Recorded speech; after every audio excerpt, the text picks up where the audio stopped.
रात को वो अपनी माँ की आईडी से नया स्ट्रीमिंग अकाउंट बनाता है और साथी को अपने घर पर लाइव करने देता है।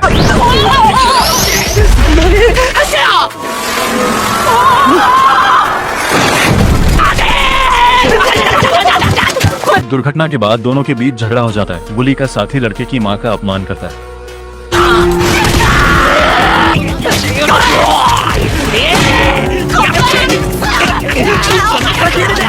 ये सुनकर लड़का अपना आपा खो देता है और गुस्से में उसके चेहरे पर किंची अचार फेंक देता है। अगले दिन पता चलता है कि उनकी लड़ाई का वीडियो गलती से इंटरनेट पर अपलोड हो गया है। अब पूरी दुनिया उन्हें देखकर हंस रही है, लेकिन हैरानी की बात यह है कि वीडियो वायरल होने के कारण अकाउंट में तेजी से पैसे आने लगते हैं। कमाई जल्द ही 10 लाख से भी ऊपर पहुंच जाती है और लड़का तुरंत अपनी माँ के अस्पताल का बकाया बिल भर देता है। दूसरी तरफ बुली का साथी स्कूल में मजाक का पात्र बन जाता है। अपनी खोई हुई इज्जत वापस पाने के लिए वो दूसरों पर गुस्सा निकालने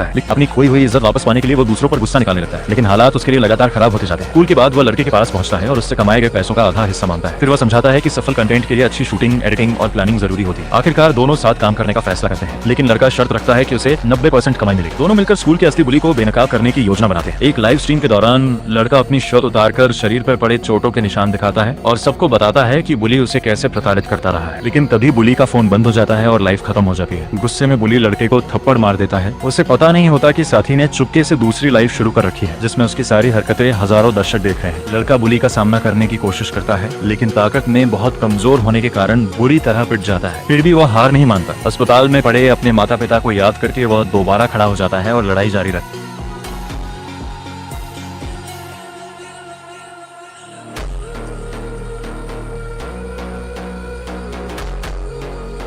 अब उसे एहसास होता है कि पहले की लड़ाइयां सिर्फ बच्चों का झगड़ा थी, लेकिन ये असली मुकाबला है। बुली लगातार उस पर हमला करता है, लेकिन तभी खिड़की के पास बैठा एक पेशेवर फाइटर बीच में बोल पड़ता है और सबको शांत रहने को कहता है। उसकी बात सुनकर बुली तुरंत वहां से चला जाता है। इस पूरी घटना का वीडियो इंटरनेट पर वायरल हो जाता है। एक ही रात में बुली के लाखों फॉलोअर्स कम हो जाते हैं और उसकी छवि पूरी तरह बर्बाद हो जाती है। दूसरी ओर लड़का समझ जाता है कि अगर उसे आगे भी ऐसे हालात का सामना करना है तो उसे लड़ना सीखना होगा। वह इंटरनेट पर मार्शल आर्ट्स और आत्मरक्षा की तकनीकें खोजने लगता है। खोजते खोजते उसे एक अजीब चैनल मिलता है, जिसे मुर्गे के सिर वाला मास्क पहने एक व्यक्ति चलाता है।